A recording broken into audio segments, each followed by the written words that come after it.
The fall of Anakin Skywalker impacted just about everyone on the deepest levels possible. Besides changing the entire galaxy and altering the course of history, just about everyone alive was affected in some way with his turn. Everyone alive, and many who were dead, including the Jedi Master Qui-Gon Jinn. After his passing into the Force, Qui-Gon Jinn remained by the side of Anakin throughout his life for the next decade. His training in becoming a Force ghost was incomplete, so for a very long time, Qui-Gon was only able to occasionally manifest himself as a voice, and even then, only to certain people in certain places. But he was very much present during all of the events of the Clone Wars and Anakin's fall and transformation into Lord Vader. So that of course begs the question, how did Qui-Gon react to seeing the boy he put so much faith in becoming the very thing that he swore to destroy? The hints to the answer are vague, but they do exist. So join us today, my friends and fellow lore junkies, as we venture into the nether realm of the Force and find out the posthumous feelings of Qui-Gon Jinn regarding Anakin's fall.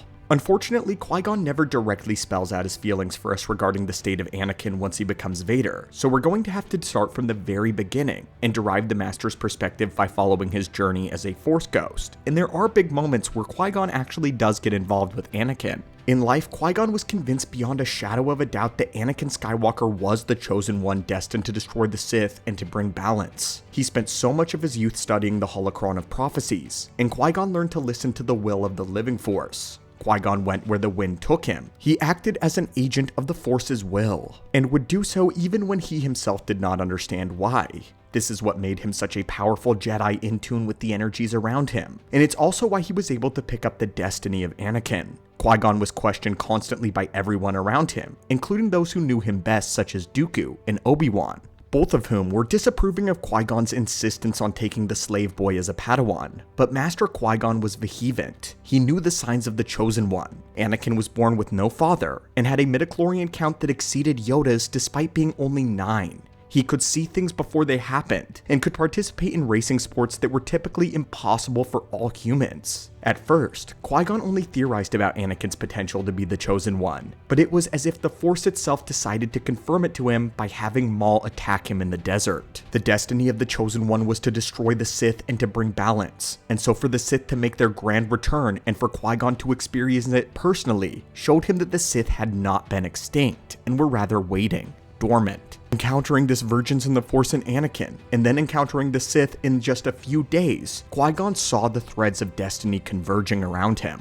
Qui-Gon was a man who followed the will of the Force even to the point of death. He even told Obi-Wan that he did not fear death because he knew that if they were to die, then it would be the Force's cosmic plan. Qui-Gon would welcome his own death because he knew that it meant the Force had other ideas. This is why he sought out a way to retain his identity after death, so that he might be a guide for those who were left behind. This came in handy for him when he met his end at Maul's blade. Qui-Gon's dying wish was for Obi-Wan to take Anakin as his student, and he used his last words to reinforce his belief that Skywalker was the key to the balance. But as we know, the Force works in mysterious ways, and so as time went on, it seemed as though Qui-Gon had been utterly mistaken. The High Council approved his wish, though Yoda held his own reservations. The Grand Master expressed a feeling and a sense of profound foreboding about Anakin's training. The fact that he could not see into Anakin's future compounded those misgivings. Nevertheless, he was outvoted by the rest of the Council, who unanimously agreed to break tradition in order to honor the dying wish of Qui-Gon Jinn. Years would pass, and Obi-Wan would watch as Anakin grew, becoming brash, arrogant, powerful, and impatient. The Council watched as he chose to wear dark-colored clothes, a symbol of his rebellion against the traditions of the Jedi Order. And while Yoda began to believe that the prophecy could have been misread, Obi-Wan held to his master's belief, but did question it in private from time to time.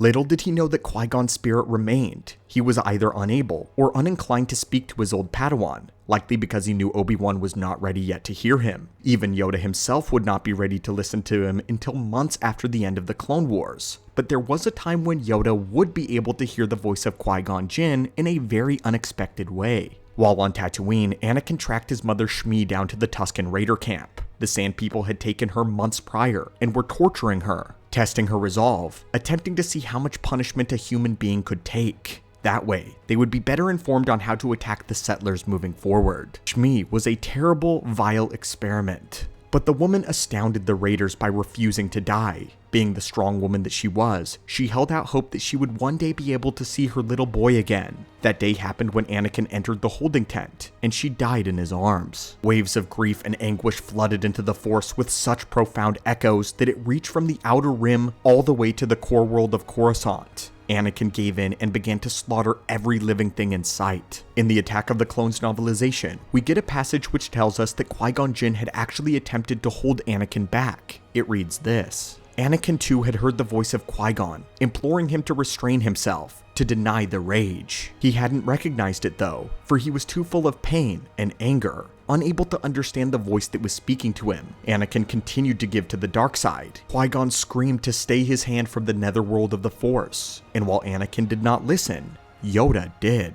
The moment would stay with Qui-Gon's spirit for many years. On Mortis, he was able to manifest to Anakin, and reinforced his belief that Anakin was the chosen one, even if the boy himself didn't know. Qui-Gon then directed Anakin to a place of incredible power in the dark side, instructing him to go there and confront what lay ahead.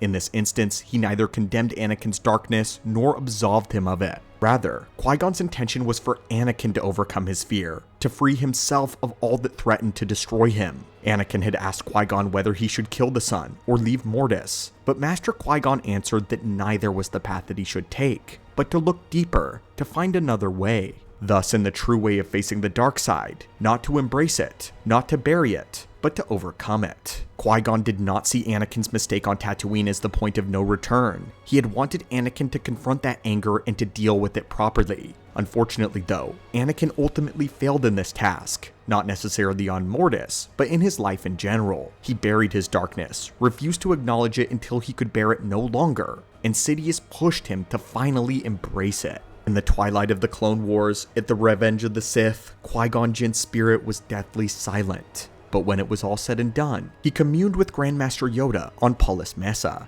In the Revenge of the Sith novel, we get to see their conversation in full. Qui-Gon was not there to discuss the nature of the galaxy or even recent events, but to look into the future. He simply readied Yoda to become his pupil, to learn how to transcend death and retain his identity after becoming one with the Force. Yoda would pass this on to Obi-Wan, and instructed him to listen to Qui-Gon during his exile, so the Jedi could rejoin in death. The most important clue we ever get to Qui-Gon's perspective on Vader comes in the novel Dark Lord: The Rise of Darth Vader. For a very long time, Obi-Wan could not hear the voice of Qui-Gon. He reached out to him several times, but only ever heard silence. And so Kenobi spent his days contemplating his failure as Anakin's master. It was said that Obi-Wan violated every tenet of the Jedi Code, and breaking Qui-Gon Jinn's teachings by not remaining in the present. Instead, he looked to the past, replaying every single conversation that he had with Anakin, attempting desperately to locate the point where he had lost his friend forever. He wrestled with the guilt, believing that he had utterly failed Qui-Gon's final request. By this point, Obi-Wan believed that Anakin died on Mustafar. He was sure that he went and watched his friend burn, and that there was no way that he could have possibly survived. But then, whilst in a cantina on Tatooine, Kenobi heard a hollow news report about a collective of Jedi who had been hunted down and killed on Kashyyyk, and Obi-Wan's world came crashing in around him when he heard the name of the Emperor's new enforcer,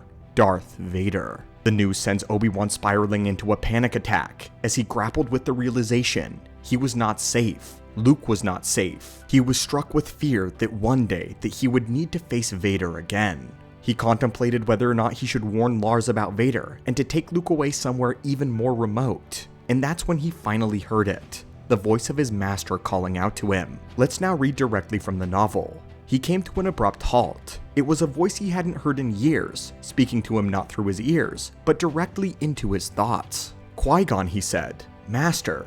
Realizing that the locals were quickly going to brand him a madman if they heard him talking to himself, Obi-Wan ducked into a narrow alley between two stores. Master, is Darth Vader Anakin? He asked after a moment. Qui-Gon responds, yes. Although the Anakin you and I knew is imprisoned by the dark side, I was wrong to leave him on Mustafar. I should have made sure he was dead. Qui-Gon then says this, the Force will determine Anakin's future. But Luke must not be told that Vader is his father until the time is right. Obi-Wan asks, should I take further steps to hide Luke? To which Qui-Gon responds, the core of Anakin that resides in Vader grasped that Tatooine is the source of nearly everything that causes him pain. Vader will never set foot on Tatooine, if only out of fear of reawakening Anakin. Obi-Wan exhaled in relief. Then my obligation is unchanged, but from what Yoda told me, I know that I have much to learn. You were always that way, Obi-Wan. Qui-Gon's voice faded, and Obi-Wan's fears began to dissipate, replaced by renewed expectation. Here is where we get our answer. Qui-Gon believed the very same thing that Luke would later believe. He's the first to believe it actually, that Anakin and Darth Vader are two separate individuals. He mentions in the passage that the Anakin that Obi-Wan knows is a prisoner, buried deep within Vader, and Vader himself would avoid Tatooine out of fear of reawakening Anakin. We learn here that Qui-Gon can see into Vader's very being in the Force. He had a supernatural insight into what is actually occurring. Obi-Wan had a very hard time grasping that truth. But Qui-Gon and Luke shared the knowledge that Anakin still existed, and that Vader was the one holding him back. But that Anakin was not destroyed completely. In the later Legends novels, Luke ends up learning much more about his father's heinous actions when he turned to the dark side. He would find out about him slaughtering the younglings, and even end up seeing a recording of R2-D2, one that he took of Anakin choking out Padme on Mustafar. Although these events troubled Luke deeply, he rationalized them by reinforcing his steadfast belief that it was Darth Vader that had done those things, not Anakin, not his father. Leia took much longer to reconcile with this idea, but eventually she would after reading from the journal of Shmi Skywalker. Learning about the kind and loving boy that Anakin was in his youth made her realize that he couldn't possibly be the monster that Darth Vader was. This is the reality of the situation that Qui-Gon could see. So from Qui-Gon's point of view, Anakin was not truly to blame for what was happening. He was still very much the chosen one, and would continue to fulfill his destiny. However, the Force was taking a detour, and this path would require Luke living and becoming the next of the Jedi. So interestingly, while Obi-Wan mistakenly went on to believe that Luke was the chosen one, Qui-Gon held fast to the belief that, never wavering in his faith, that Anakin was going to do the right thing eventually. Qui-Gon had met and had studied Shmi Skywalker, and the one thing that he took away from getting to know Shmi was that she had a remarkable love for her son. The kind of love that stuck with Anakin his whole life. Qui-Gon saw Anakin's insane potential to love. He loved nearly everyone in his life. It didn't matter if they were a Jedi or a clone or otherwise. And while it was that care for others that would eventually turn him to the dark side, manipulated by Sidious, Qui-Gon could see that all he needed was for someone to show him that kind of love again.